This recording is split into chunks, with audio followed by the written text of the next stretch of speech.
उस तरफ भी रहते हैं, इस तरफ भी रहते हैं, तो जैसे कि एक अगर कज़न है तो वो उधर रह रहा है, सेम फैमिली हुँ। के लोग रह रहे हैं, तो आपस में आपको एक-दूसरे के साथ मिलना होता है, तो गवर्नमेंट ने एफएमआर रखा था।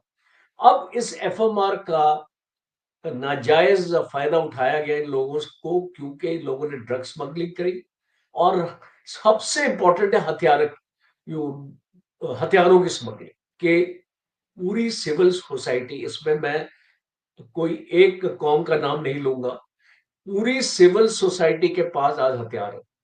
जो खबर, बिकॉज़ फ़ौज में हमारे फ़ौजी अफ़सर हैं, मेथीज़ भी हैं, कुकीज़ भी हैं, मैं उनसे बात करता रहता हूँ, तो एक फ़र्स्ट हैंड जानकारी मुझे मिलती है। आप ये आपके व्यूअर्स समझेंगे कि भई ये क्या बोल रहा है दिल्ली में बैठ के, इसको क्या पता मणिपुर के बारे में। आप क्या एक गवर्नमेंट में बैठ के आप क्या कर रहे हैं इस प्रॉब्लम को रिज़ॉल्व करने के लिए, और अगर आपसे नहीं होता है और आप इसको रिज़ॉल्व नहीं कर सकते, तो ये आपकी मॉरल ड्यूटी है कि आप रिज़ाइन करें।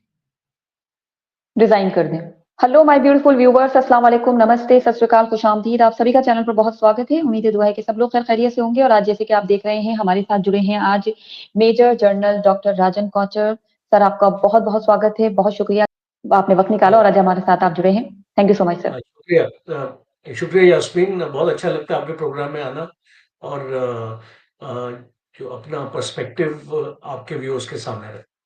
सर, बहुत अच्छा लगता है, हमारे ऑडियंस भी आपकी बात समझते हैं और बहुत तारीफ़ भी करते हैं। और मैं कोशिश रहती है आपके साथ हमेशा इन मुद्दों पे बात करूँ जो कि बहुत ज़्यादा रिलेवेंट है, बहुत ज़्यादा उनको जानने समझने की ज़रूरत है। और आज इसी के तहत हम बात करेंगे मणिपुर पर। मणिपुर लगातार जल रहा है, एक लंबे वक़्त से जल रहा है, हिंसा का दौर वहाँ रुक नहीं रहा है। जिस तरह की खबरें मणिपुर से निकल कर आती हैं, भारत के आम जन को शिकायत भी रहती है कि मणिपुर को उस तरह से कवरेज क्यों नहीं मिलती है, जिस तरह से और तमाम न्यूज़ को भारत में मिल जाती है। तो मणिपुर की जो ज़मीनी हकीकत है सर, आज हम उस पर आपसे बात करेंगे।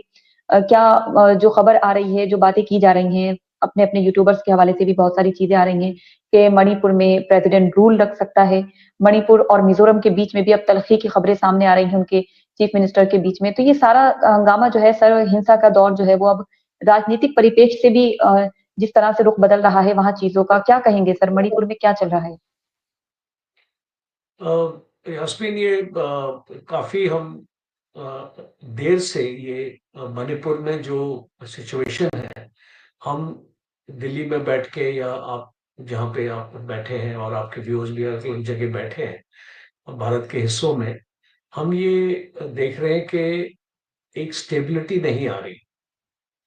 हुँ, कोई भी मसला होता है कहीं पर भी, किसी भी स्टेट में, तो हम ये उम्मीद रखते हैं कि जो गवर्नमेंट की मशीनरी है उस स्टेट में, और जो सेंट्रल गवर्नमेंट भी एक लॉ एंड ऑर्डर का मुद्दा हो जाता है, तो उसमें सेंट्रल गवर्नमेंट भी एक बहुत बड़ा रोल प्ले करती है, बिकॉज़ हुँ, सेंट्रल फोर्सेस को आपके कंट्रोल में होती है, आप उस सिचुएशन को स्टेबलाइज़ कर सकते हैं।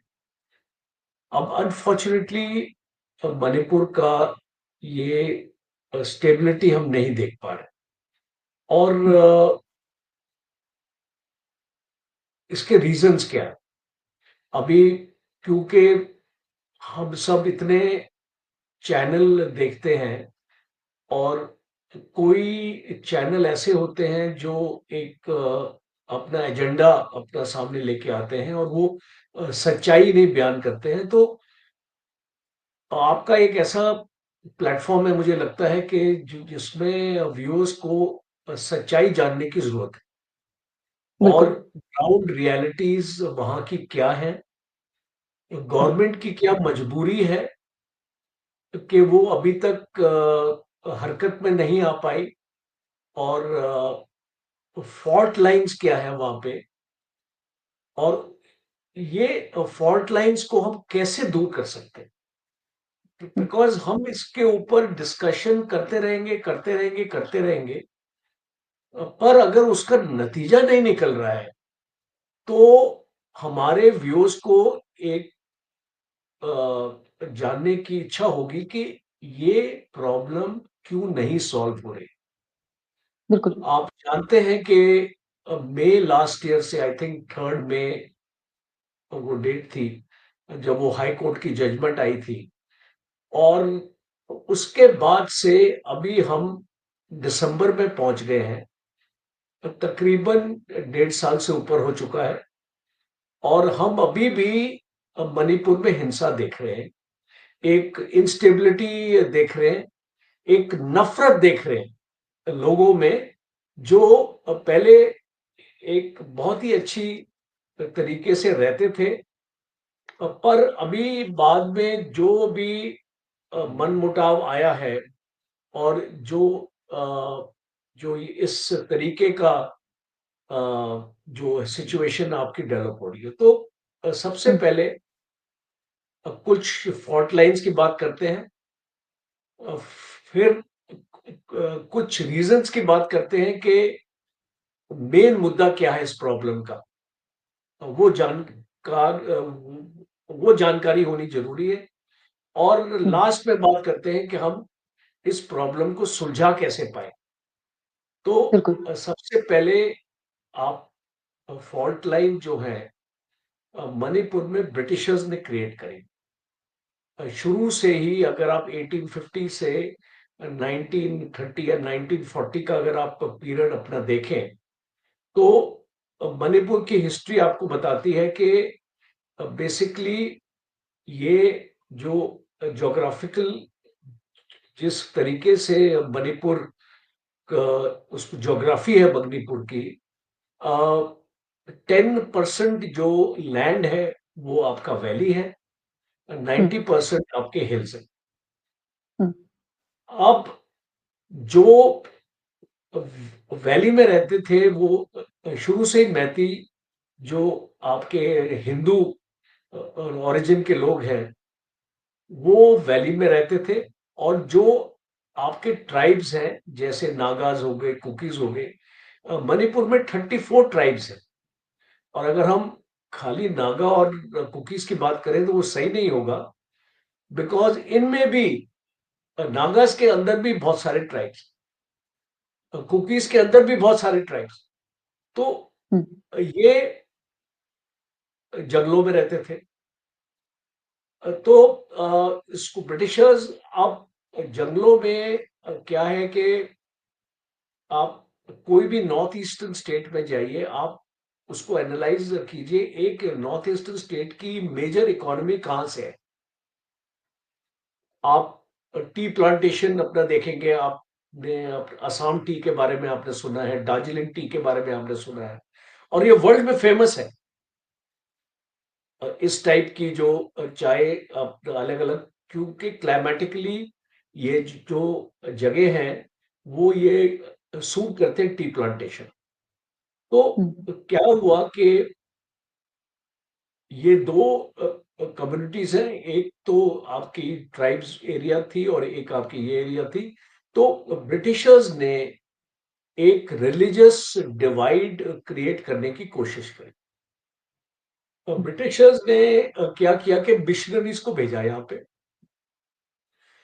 और कन्वर्ट किया इन लोगों को, खास तौर पे जो लोग हिल्स में रहते थे, क्योंकि वहां पे गरीबी ज्यादा थी। तो आप लोगों को ल्योर कर सकते हैं अपने एक रिलीजन को अडॉप्ट करने के लिए, आप उनको बता सकते हैं कि अगर आप क्रिश्चियनिटी में आ जाएंगे तो आपको ये आपको फायदे मिलेंगे। तो इस प्रकार से आपने देखा कि मणिपुर में एक रिलीजियस डिवाइड पैदा हो गया, कि वहां पे हिंदूज भी रहते थे और क्रिश्चियंस भी बन गए। अब जब मणिपुर 1947 के बाद, जब भारत को इंडिपेंडेंस मिली, उसके बाद आई थिंक 1949 या 50 में मणिपुर ने भारत को ज्वाइन किया। और ये दो मेनली हम कम्युनिटीज की बात करें तो हिंदूज और क्रिश्चियंस, और इसको ये मणिपुर का हिस्सा थे। अब सबसे इंपॉर्टेंट, मैं आपके चैनल में ये चीज बताना चाहता हूं कि अगर हमको आगे बढ़ना है तो हमको हिस्ट्री को छोड़ना पड़ेगा। अगर हमको इस प्रॉब्लम को सॉल्व करना है तो हमको ये प्रोपेगेंडा नहीं इसको करना है कि कुकीज कहाँ से आए, वो बाहर के लोग हैं उनको वापस भेजो। देखिए, वो चीज अभी, इस प्रॉब्लम को अगर हम उस मुद्दे के ऊपर अपने अपना फोकस डालेंगे, अपनी आर्गुमेंट डालेंगे, तो ये प्रॉब्लम आप सॉल्व नहीं कर सकते। हुँ, यू हैव टू एक्सेप्ट कि आज मणिपुर में जो भी लोग हैं, वो मणिपुर का हिस्सा है और वो भारत का हिस्सा है। और जो भी उनकी आकांक्षाएं हैं, एस्पिरेशंस हैं, जो भी उनकी प्रॉब्लम है, वो आपकी प्रॉब्लम है। वो उनकी अपनी प्रॉब्लम नहीं है, वो हमारे देश की प्रॉब्लम है। हुँ, वो उस गवर्नमेंट की प्रॉब्लम है कि अगर मेरे जो लोग हैं, चाहे वो हिंदू हो, क्रिश्चियन हो, कोई भी रिलीजन हो, वो एक मणिपुर स्टेट का हिस्सा है। और अगर हुँ, उनकी कोई भी प्रॉब्लम्स है तो हमको मिल बैठ के वो प्रॉब्लम को दूर करना चाहिए। और इसीलिए मैं हिस्ट्री में नहीं जाना चाहता। यो हमको आगे बढ़ना है, हमको पीछे नहीं देखना है हुँ, कि इसकी जेनेसिस क्या थी, इसको ब्रिटिशर्स ने क्या किया और एक्स वाई जेड। हमको उस चीज पे नहीं पढ़ना है। तो प्रॉब्लम को रिजॉल्व करना है तो आगे की तरफ जाना है। और हुँ, आगे इसको कैसे जाएंगे? तो पहले हमको इसको ये देखना है कि ये क्या प्रॉब्लम्स है जिसकी वजह से ये एजिटेशन आगे बढ़ा है। हुँ, कौन सी बाहर की ताकतें हैं जो हमको कमजोर कर रही हैं? पॉपी प्लांटेशन मणिपुर में क्या ये पूरे नॉर्थ ईस्ट में होता है? हुँ, ड्रग्स एक बहुत अहम हिस्सा है इन स्टेट्स की इकोनॉमी का। हुँ, और अगर आप इसको बंद करना चाहते हैं, अगर आप इसको लोगों को अ, इसको समझाएंगे कि ये पॉपी कल्टीवेशन हमको बंद करनी पड़ेगी, बिकॉज ये एक बहुत बड़ा माफिया है जो इसको बढ़ावा दे रहा है। इसमें पाकिस्तान की आईएसआई इन्वॉल्व है, इसमें चाइना इन्वॉल्व है, इसमें सीआईए इन्वॉल्व है, इसमें सारी एजेंसीज इन्वॉल्व है, मैं आपको बताऊं। और हुँ, आपका बॉर्डर जो है 1643 किलोमीटर्स आपका बॉर्डर है म्यांमार के साथ। और हुँ, आपके 4 स्टेट्स हैं जो इसके साथ, आपका मिजोरम हो गया, आपका मणिपुर हो गया, नागालैंड हो गया, अरुणाचल हो हुँ, गया। चारों स्टेट्स में। और आपकी बॉर्डर मैनेजमेंट बहुत वीक है। आपने फेंसिंग नहीं की हुई है, ओपन बॉर्डर है, आपने फ्री मूवमेंट रिजीम आपने बना रखी थी, 16 किलोमीटर तक आप आ सकते थे, जा सकते थे। वो बिल्कुल सही था, क्योंकि सेम एथनिसिटी के लोग और हुँ, उस तरफ भी रहते हैं, इस तरफ भी रहते हैं। तो जैसे कि एक अगर कज़न है तो वो उधर रह रहा है, सेम फैमिली हुँ, के लोग रह रहे हैं, तो आपस में आपको एक-दूसरे के साथ मिलना होता है। तो गवर्नमेंट ने एफएमआर रखा था। अब इस एफएमआर का नाजायज़ फ़ायदा उठाया गया इन लोगों को, क्योंकि इन लोगों ने ड्रग स्मगलिंग करी। और सबसे इम्पोर्टेंट है हथियारों की स्मगलिंग। और आज हम हुँ, मणिपुर में सिचुएशन जो देख रहे हैं कि पूरी सिविल सोसाइटी, इसमें मैं कोई एक कौम का नाम नहीं लूंगा, पूरी सिविल सोसाइटी के पास आज हथियार है। तीन हुँ, हजार हथियार आपके आर्मरी से लूटे गए। आज तक आप उस हथियारों को वापस नहीं ला पाए। एक हुँ, आज तक बरामद नहीं हुए।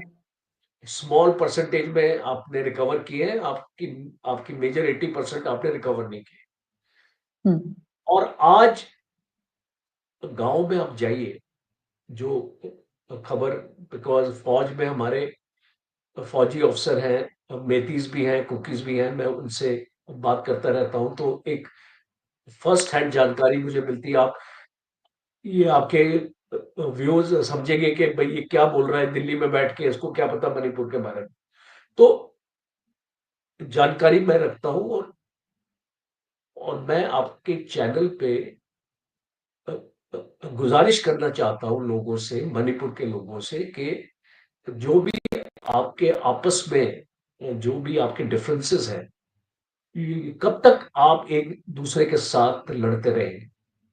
कब तक हुँ, आप एक दूसरे की जो लाशें यूं इकट्ठी करते रहे? Manipur India is very proud of Manipur, क्योंकि मणिपुरी फौज में भी है और बहुत अच्छा कर रहे हुँ, हैं। एक लेफ्टिनेंट जनरल हिमालय से एक मणिपुरी है जो एक लेफ्टिनेंट जनरल की रैंक तक पहुंचे, हुँ, और जुडिशरी में लोग हैं, हुँ, मेरी कॉम स्पोर्ट्स, यू हर एक जगह आप उसको नेम कर लीजिए, कहां कहां से मणिपुर ने हीरोज मेल एंड फीमेल पैदा किए। और दुख होता है कि ये स्टेट अभी इस हालत में है, और जो भी इनके मुद्दे हैं, आप ड्रग्स को अगर खत्म करना चाहते हैं तो आपको लोगों को समझाना पड़ेगा। हुँ, आप हथियार अगर इसको सिविलियंस के पास है आज, तो आपको इसको डिसआर्म करना पड़ेगा। आपको पूरे हुँ, स्टेट में armed forces special power act लगाना पड़ेगा। आपको कुछ सख्त आपको मेजर्स लेने पड़ेंगे, बिकॉज हुँ, सिचुएशन बद से बदतर जा चुकी है। बद से बदतर हो गई, बिल्कुल। सिचुएशन नॉर्मल नहीं है वहां। तो हुँ, सिचुएशन को अगर आपने कंट्रोल करना है, तो you have to take some tough steps.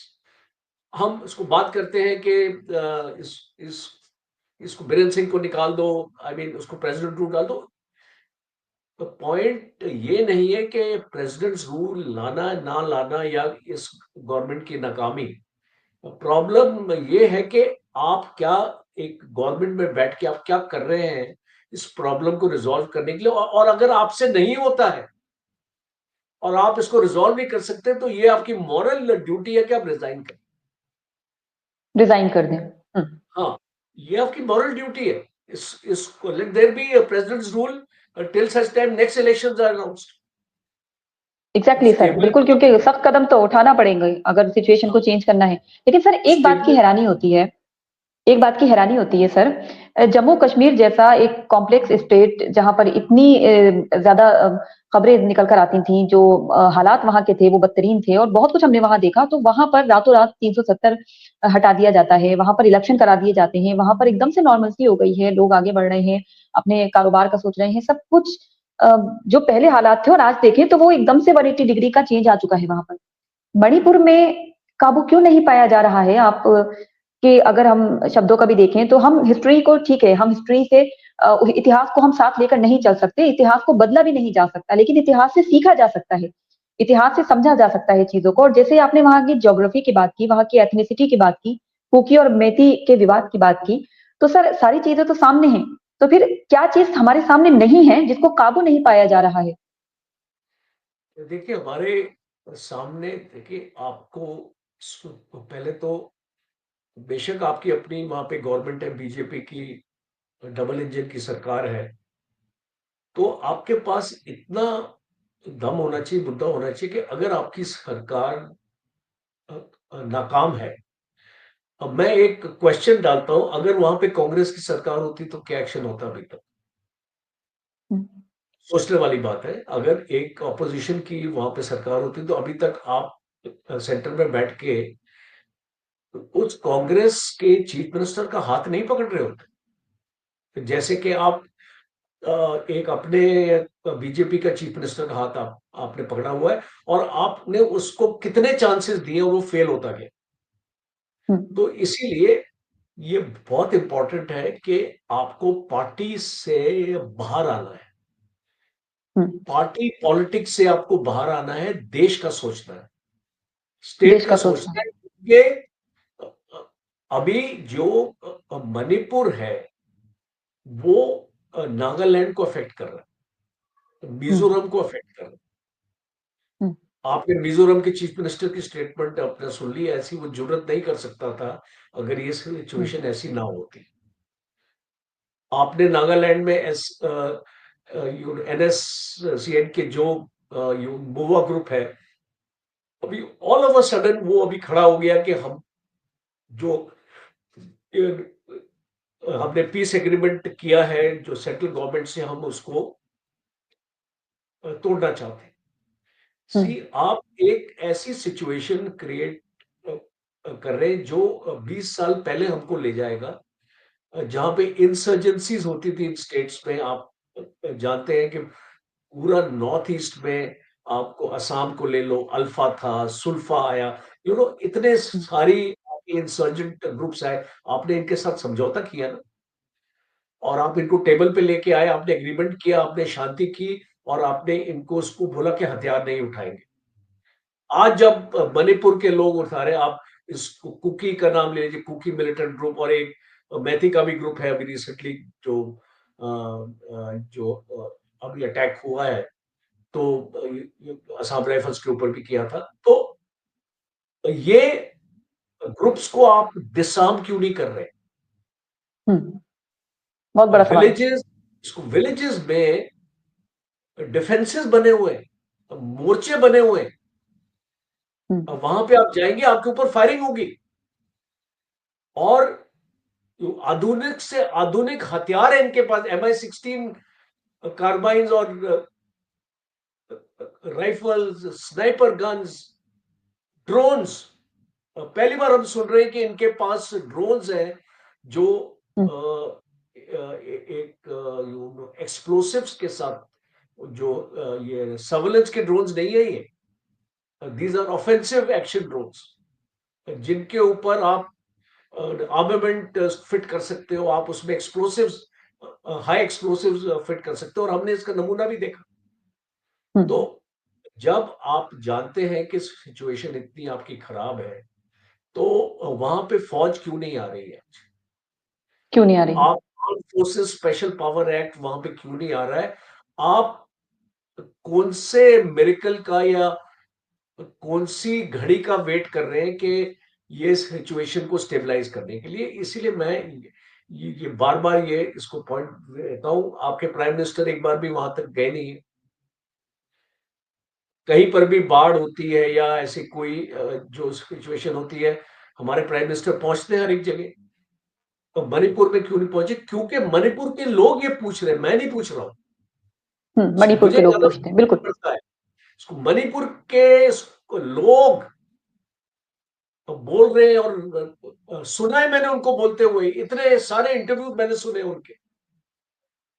हुँ, वो हुँ, बोल रहे हैं कि प्राइम मिनिस्टर कब आएंगे हमारे पास हमारा हाल पूछने के लिए। जी। बार बार अमित शाह को भेज देते हैं वहां पे। सो मणिपुर से खिलाड़ी खिलाड़ी भी ये सवाल करते हैं और लोग कमेंट में भी आकर लिखते हैं और सर वो अनफॉर्चुनेटली वो मणिपुर में नहीं रह रहे हैं, वो लिखते हैं कि हम मैडम हम दिल्ली से आपका चैनल देख रहे हैं, मणिपुर में तो हालात ऐसे हैं, इंटरनेट नहीं है, हमें वहां पर इस तरह की चीजों का सामना करना पड़ रहा है। स्कूल कॉलेजेस बंद हो रखे हैं। हम्म। अब आप जानते हैं कि बच्चों का इसमें कितना आपका नुकसान हो रहा है। बिल्कुल। आपकी जो बसें चलनी बंद हो गई थी, अब मैंने सुना है कल से शायद वो शुरू हो गई है। जो आपका ट्रांसपोर्ट आपका सिस्टम था, एक देश, एक स्टेट में वो ठप हो गया था। गवर्नमेंट क्या कर रही है वहां पे? इसको लोगों को आपने अभी तक आपने पीस कमिटीज आपने बनाई है, उस पीस कमिटीज को लोगों ने एक्सेप्ट ही नहीं किया, क्योंकि जिस टाइप के लोग आपने लगाए उस पीस कमिटीज में, वो एक्सेप्टेबल नहीं है। हम्म। आप न्यूट्रल लोगों को लेके आइए। जिन लोगों ने मणिपुर में काम किया है, हमारे इतने फॉर्मेशन कमांडर, जनरल, ब्रिगेडियर, इतने सीनियर ऑफिसर्स मणिपुर में अपना सर्व किया, आज रिटायर्ड हैं, हम्म। लोगों के साथ जुड़े हुए हैं वो वहां पे, उनको लेके आइए जो जानकारी रखते हैं उस स्टेट के कल्चर के बारे में, वो स्टेट की जरूरतों के बारे में। और ये कोई इतनी बड़ी जो प्रॉब्लम नहीं है, मैं बता रहा हूं आपको यास्मीन जी, भाई इतनी बड़ी प्रॉब्लम नहीं है जो रिजॉल्व नहीं हो सकती है। हम्म। दो चीजें हैं, या तो आप रिजॉल्व नहीं करना चाहते हैं बाय डिजाइन, आप बोलते हैं कि नहीं इसको रहने दो, इसको चलने दो जैसे चल रहा है, हम्म। और दूसरा है कि आपके पास वो जिगरा नहीं है, या आपके पास वो दम नहीं है इस प्रॉब्लम को कन्फ्रंट करने के लिए। इस इसको मैं जब अपने मैनेजमेंट स्टूडेंट्स को, अभी जो हमारे यूथ है, मैं उनको जब इसको पढ़ाता हूं, मैं उनको एक ही चीज बोलता हूं don't run away from a problem, confront the problem. Because exactly, जब तक आप उस प्रॉब्लम को कन्फ्रंट नहीं करेंगे, आप उसको सॉल्व नहीं कर पाएँगे। नहीं कर पाएँगे। और वो प्रॉब्लम इतनी बड़ी प्रॉब्लम हो जाएगी, चिंगारी से आग बन जाएगी। बिल्कुल। मणिपुर में यही हो रहा है एंड इसको मेरे तो रीज़न के बाहर है, बिकॉज़ हुँ, मेरे पास तो ऐसी कोई इंटेलिजेंस रिपोर्ट्स है नहीं। गवर्नमेंट के पास होंगी सारी रिपोर्ट्स, इसकी वजह से वो समझते हैं कि अभी जो है सिचुएशन को ऐसे ही चलने दिया जाए। बिकॉज़ मेरे पास वो इनपुट्स नहीं है जो गवर्नमेंट के पास है। गवर्नमेंट के पास कुछ ऐसे तथ्य हो सकते हैं जिसकी वजह से गवर्नमेंट एक्शन नहीं ले। बिल्कुल। एक प्रॉपर स्ट्रैटेजी की कहीं न कहीं एक बहुत बड़ी कमी नज़र आ रही है और लग रहा है कि ऐसे ही चलते दिया तो काफ़ी ज़्यादा नुकसान हो जाएगा, काफ़ी हद तक वहाँ पर हिंसा का आलम है। जो लोकल प्रशासन है वहाँ का और जो आर्म्ड फोर्सेज़ हैं उनके बीच में और एक जो आम जन है उन लोगों के बीच में कोई तालमेल नहीं दिख रहा है। सिचुएशन बहुत ज़्यादा खराब चीज़ें दिख रही हैं वहाँ पर। अच्छा सर कुछ वक़्त पहले जैसे हमने देखा था शेख हसीना साहिबा ने साफ तौर पर ये इल्ज़ाम लगाया था अमेरिका पर कि बांग्लादेश और म्यांमार को काटकर एक ईसाई देश बनाने की योजना है। तो ये एक बहुत बड़ा सवाल खड़ा होता है जब अमेरिका में मिज़ोरम के जो सीएम हैं, वो उनका जो बयान आया था उसके बाद फिर बवाल हो गया था और चीज़ें हुई लेकिन कहीं न कहीं उन चीज़ों के ऊपर एक्शन क्या हो रहा है, ये एक सवाल होता है। और ये भी एक बड़ा सवाल होता है कि क्या वाक़ई में अमेरिका की सीआईए की ऐसी कोई नीति है जिसमें वो भारत, बांग्लादेश, म्यांमार इन सबको बाँट कर, काट कर एक ईसाई देश बनाने की अपनी रणनीति के तहत काम कर रहे हैं और कहीं न कहीं वहीं भारत सरकार इस पर कोई प्रॉपर एक्शन नहीं ले पा रही है? देखिए, आपको ये समझना पड़ेगा कि कोई भी देश नहीं चाहता दूसरा देश हुँ, उभर के आए। और भारत के पास जो ताकत है, जो क्षमता है, आज अगर आप भारत का ग्रोथ रेट देखें और जो आईएमएफ और वर्ल्ड बैंक ने प्रिडिक्ट किया है 6 to 7% अगले 5 साल में इंडिया का जो ग्रोथ रेट आपने प्रिडिक्ट किया है, तो कोई भी देश, अमेरिका को ले लीजिए 3 to 4%, चाइना 4 to 5%, कोई भी देश इस तरीके से ग्रो नहीं कर रहा है जितना भारत ग्रो कर। हुँ, अब अमेरिका ने रियलाइज किया कि चाइना के साथ अमेरिका ने गलती करी। चाइना को इतना बढ़ावा दिया और अपना ट्रेड पार्टनर बनाया और चाइना को टेक्नोलॉजी में घुसाया। आज आपके जो चाइना टेक्नोलॉजी भी अमेरिका से ले गया, जो अमेरिका के पास थी, उसको वो भी उसको रिवर्स इंजीनियरिंग हो गई और उसको बहुत सारी चीजें हो गई। और अभी चाइना आपको थ्रेटन कर रहा है और चाइना पूरे वर्ल्ड की मैन्युफैक्चरिंग को कंट्रोल करता है, इंक्लूडिंग अमेरिका। अब हुँ, अमेरिका नहीं चाहता कि भारत भी इसी तरीके से ऊपर आए और इसीलिए हमको इस देश का डिजाइन हमको समझना पड़ेगा और खास तौर पे बाइडेन की गवर्नमेंट का। इसको ट्रम्प का तो इसको मुझे लगता है कि कुछ सुधार होगा सिचुएशन में, बांग्लादेश में भी सुधार होगा और हमारे नेबरहुड में होगा। आज आप डिस्पैशनेटली मैं आपके व्यूअर्स को बोलता हूँ, मैं अपनी तरफ से नहीं बोल रहा हूँ। आज आप अपने आप ही मुझे बताइए आपके नेपाल के साथ आपके कैसे रिलेशंस हैं? हुँ, आपके भूटान के साथ आपके कैसे आपके रिलेशंस हैं? आपके बांग्लादेश के साथ आपके कैसे रिलेशंस हैं? पाकिस्तान, चाइना की बात हम नहीं करते बिकॉज़ वो सब जानते हैं कि रिलेशंस खराब है। नेपाल का जो प्राइम मिनिस्टर है ओली, वो अपनी पहली विजिट में चाइना गया। एक ट्रेडिशन होता है नेपाल पॉलिटिक्स में कि जब भी कोई नया प्राइम मिनिस्टर बनता है तो उसकी पहली विजिट होती है भारत। और इस बार वो चाइना गया और चाइना ने तो उसको लिए रेड कारपेट खड़ा कर दिया। अब आने वाले वक्त में आप देखेंगे नेपाल से भी प्रॉब्लम आनी शुरू हो जाएगी। हुँ, दूसरा बांग्लादेश के साथ यही हुआ। शेख हसीना मा चाइना अपनी गई थी, चाइना के आने हुँ, के बाद ये सब कुछ हो गया, हरकत हो गई। चाइना में ऐसी-ऐसी कुछ चीजें थी जिसको शेख हसीना ने एक्सेप्ट नहीं किया चाइना की, हम्म, और उसका नतीजा आप जानते हैं कि क्या हुआ।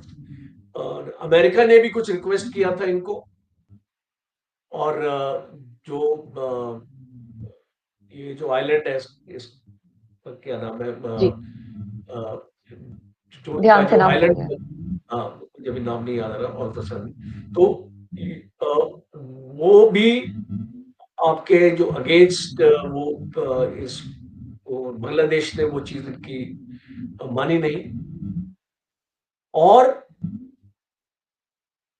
बिगेस्ट मिस्टेक आप क्या करते हैं, हम जब एक देश के साथ रिलेशन बनाते हैं ना, हम एक पॉलिटिकल पार्टी के साथ नहीं बनाते, हम उस हम्म, देश के साथ बनाते हैं। जैसे बांग्लादेश में अवामी लीग है, बांग्लादेश नेशनल पार्टी के बीएनपी है, तो ये दो मेन पार्टीज है बांग्लादेश में। आपने इनकी ऑपोजिशन पार्टी को अलग कर दिया, आपने शेख हसीना के साथ किया, और फिर आपने शेख हसीना को अपने देश में जगह दी। हम्म, तो स्टेट अभी क्या आ गई कि इसको लोगों के माइंड में आ चुका है, हर एक बांग्लादेशी के माइंड में डाल चुकी है ये चीज, जो उनकी अभी जो हुकूमत है वहां पे, और जो उनका सोशल मीडिया है, कि जो आज बांग्लादेश की हालत है उसका जिम्मेवार भारत हम्म, है। एक परसेप्शन वॉरफेयर स्टार्ट हो चुका है बांग्लादेश में, हम्म, और ये जो परसेप्शन वॉरफेयर है, ये मैं मानता हूं इस पे भारत हार चुका है। भारत हार चुका है। अब तो भारत को डैमेज कंट्रोल करना है। देखिए, हम्म, बांग्लादेश के साथ हम रिलेशन खराब नहीं कर सकते स्ट्रेटेजिकली। आपका हम्म, चिकन नेक का एरिया आप देखिए, कितना आपका वनरेबल है, बांग्लादेश उसके साथ चटा हुआ हम्म, है। चाइना ने अपना जो है अपना ये इसको भूटान से वो समझौता अपना कर लिया है डोकलाम एरिया का। अब आने वाले वक्त में आप देख लेंगे कि इस डोकलाम का पूरा एरिया चाइना के कब्जे में आ जाएगा, और आपका चिकन नेक, अगर आपका Siliguri corridor from a military point of view, strategic point of view में बात कर रहा हूं, अगर अगर वहां पे ऐसी कोई आपको कट ऑफ अपना कर देता है, तो आपके पूरे नॉर्थ ईस्टर्न स्टेट्स आपके कट ऑफ हो नॉर्थ गए। ईस्ट, बिल्कुल। तो स्ट्रेटेजिकली आपको सोचना चाहिए कि आप बांग्लादेश के साथ अपने रिलेशन खराब नहीं कर सकते, हम्म, आपको एंगेज करना पड़ेगा। और खुशी है मुझे कि फॉरेन सेक्रेटरी विक्रम सिकरी परसों अपनी एक विजिट पे जा रहे हैं बांग्लादेश, हाँ, और मुझे ऐसा लगता है उसी it's a two way traffic. Bangladesh का भी हम्म, गुजारा भारत के बिना नहीं है। नहीं है। अगर आप आज जो पावर की सिचुएशन देखें बांग्लादेश की, अडानी का भी आप जानते हैं कि वो पावर बंद कर दिया, और उसको वहां इलेक्ट्रिसिटी की प्रॉब्लम आ रही है। आपका पानी, आपकी इलेक्ट्रिसिटी, आपकी एनर्जी, आपके ऑयल सोर्सेस, आपका पेट्रोलियम, आपका डीजल, सब कुछ भारत से जाता है। हाँ, और पूरी बांग्लादेश की जो गवर्नमेंट इंडस्ट्री है, वो पूरा डिपेंडेंट है भारत से, क्योंकि भारत के तकरीबन 9,000 लोग बांग्लादेश में काम करते हैं। कई ये भारत के पाइपलाइंस हैं, रेल लाइंस हैं, आपके प्रोजेक्ट्स हैं, आपका खुलना तक आपका एक जो आपका लिंक है वहां पे, आपके चिटगांव के साथ हमने अपना एक रेल प्रोजेक्ट शुरू किया है। तो ये जो सारे जो आपके प्रोजेक्ट्स हैं, आपके अफेक्ट होते हैं, डिले होते हैं। हम्म, और कोई भी डिजाइन हो, आप जमात इस्लामी की बात कर लें बांग्लादेश, आप पाकिस्तान की आईएसआई की बात कर लें, आज पाकिस्तान की तरफ बांग्लादेश का झुकाव हो गया है। मुझे तो अफसोस होता है कि लोग 1971 को भूल चुके हैं। बांग्लादेश की लिबरेशन जब हुई थी, उसमें पाकिस्तान ने क्या हाल किया था बांग्लादेश का, हम्म, बांग्लादेश की औरतों का क्या हाल किया था पाकिस्तान आर्मी ने, लोग भूल गए इस चीज को। So it is very important कि जो ये हमारी जड़ें हैं, जो हमारी रूट्स है बांग्लादेश के साथ, इसको मजबूत करने की जरूरत है। और अगर हम इसको मजबूत नहीं करेंगे, अनफॉर्चुनेटली, देखिए ऑलमोस्ट बांग्लादेश का जो बॉर्डर है, अगर मैं इसको 4096 किलोमीटर्स का इंडिया के साथ बॉर्डर है बांग्लादेश, और तकरीबन 3100 किलोमीटर इसमें फेंस हुआ है, और 1000 किलोमीटर के करीब फेंसिंग नहीं हुई है इस बॉर्डर में, क्योंकि वहां पे नदियां हैं, नाले हैं, पहाड़ है, तो आप उसको एक बॉर्डर नहीं बना सकते, उसमें फेंसिंग नहीं कर सकते, उस एरिया में पॉसिबल नहीं। तो वी आर एक्सट्रीमली वनरेबल, क्योंकि वहां से अगर बांग्लादेश में जैसे पाकिस्तान में टेररिस्ट कैंप्स हैं आज, अगर बांग्लादेश की फौज भी अगर वहां पे टेररिस्ट कैंप्स बनाने लग जाए और टेररिस्ट को अंदर भारत के घुसाने लग जाए, इन्फिल्ट्रेशन हो जाए, बिकॉज वहां पे इन्फिल्ट्रेशन काफी आसान है, बिकॉज वहां पे फौज नहीं है आपके, वो ऐसे डिप्लॉयड नहीं है बॉर्डर्स पे आपकी फौज, जैसे पाकिस्तान और चाइना के बॉर्डर पे डिप्लॉयड है, गैप्स है काफी वहां। तो we have to understand this situation, पूरे पर्सपेक्टिव में हमको इसको समझना पड़ेगा, और आई एम श्योर कि ये जो विजिट है इसमें ये सारे मुद्दे डिस्कस होंगे। आपका पावर सेक्टर की जो प्रॉब्लम्स है, जो बांग्लादेश इंडस्ट्री आज उसकी प्रॉब्लम है, सारी गारमेंट फैक्ट्रीज बांग्लादेश में बंद हो चुकी है। है। कितना रेवेन्यू लॉस हो रहा होगा, बिकॉज उसकी इकोनॉमी उस पर चलती है। इसको मैं ये मानता हूं कि हमको ये बहुत एक जरूरी होगा to get into all these issues, और अगर हमारे फॉरेन सेक्रेटरी जा रहे हैं वहां पे, तो आई एम श्योर एक एक ऐसा जो एक हेल्पिंग हैंड उनको देंगे कि उनको दोस्ती करने की जरूरत है, और हमको अपना दुश्मन मत समझिए। We mean well for the people of Bangladesh. और लास्ट पॉइंट मेरा ये है कि जो आपके पास शेख हसीना को आपने रखा है, आप इसको जल्दी से जल्दी कोई दूसरे देश में इसको अजाइलम इसका फैसिलिटेट हो। दो नाम आ रहे हैं, आज के पेपर में आया था, फिनलैंड और यूएई, तो उस पर बातचीत चल रही है इनको वहां पे मूव करने के लिए। तो जितना जल्दी होगा उतने ही जल्दी हमारे रिलेशन हम रिस्टोर कर पाए।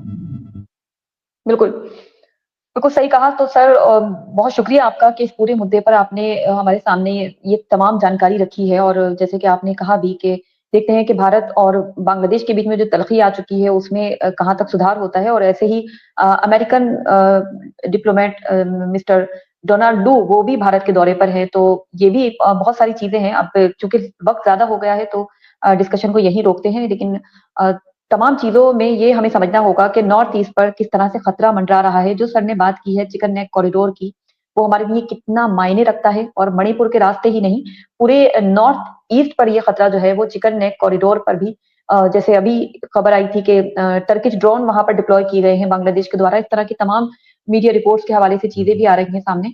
तो बहुत सारे रिसेंट डेवलपमेंट जो है उन पर हम बात करेंगे दोबारा सर के साथ जुड़कर, लेकिन अभी के लिए बहुत शुक्रिया कि मणिपुर की आपने हिस्ट्री से लेकर और अभी रिसेंट सोल्यूशन तक पे बात की है। आई होप कि गवर्नमेंट जल्द से जल्द कोई सख्त कदम उठाए, ताकि जो अब तक इतना ज्यादा नुकसान हो चुका है वो आगे नुकसान और बढ़े नहीं, और एक सख्त कदम के साथ ही मणिपुर की ये हिंसा रुके और आगे आने वाले वक्त में वहां पर बेहतर माहौल हो सके। आपका बहुत शुक्रिया। जहां कहीं से भी लोग वीडियो देख रहे हैं ज्यादा से ज्यादा शेयर करें।